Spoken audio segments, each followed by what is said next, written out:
When we're not Soicha, Hashem uses the stick as a wake-up call for all of us, from the most religious to the least religious, to know we need to do tshuva. There are things we need to fix. What's light and what's darkness? What's true and what's false? And we need to make the right choices. Does that lead us towards trying to work with other people to help them to wake up? Or should we really more focus on ourselves to make sure we're more awake than we were before? The answer is both. The Mishnah says in Pirkei Avos, "Kshoit atzmecha v'achracha kshoit acherim." In order to bring other people close to Hashem, it's extremely important that we're working on the same process. It's not you, it's we. We need to improve. We need to fix our brains and hearts. Teshuva applies to everybody. So it's a combination of all of us doing, introspection, looking, seeing what we can improve. Bein Adam lamokoim and bein Adam lachaveiroi. And trying to help others in this process, including especially davening, praying for everyone else to do tshuva. So when we're davening, it's extremely important that we're davening collectively. We're davening for all of Klal Yisrael to be chayzer for tshuva.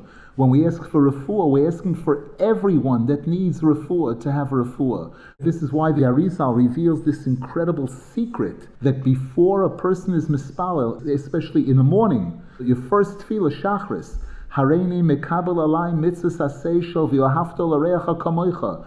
I'm making a declaration. I'm telling myself and Hashem and the whole world that I'm accepting upon myself this mitzvah of loving every Jew.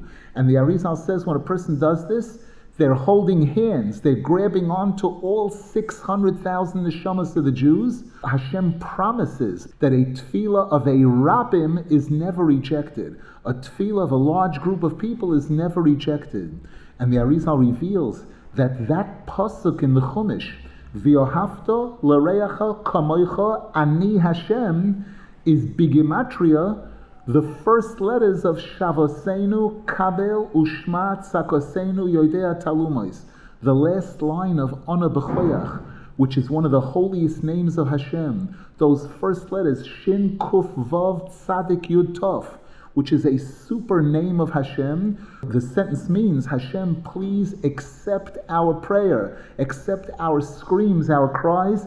You who know all hidden things, you know exactly what's in our heart. And Rabbeinu Zal taught us to say, Hareini mekasher atzmi l'chol hatzadikim amitim sheb'dareinu u'l'chol hatzadikim amitim shechna v'desh mashav.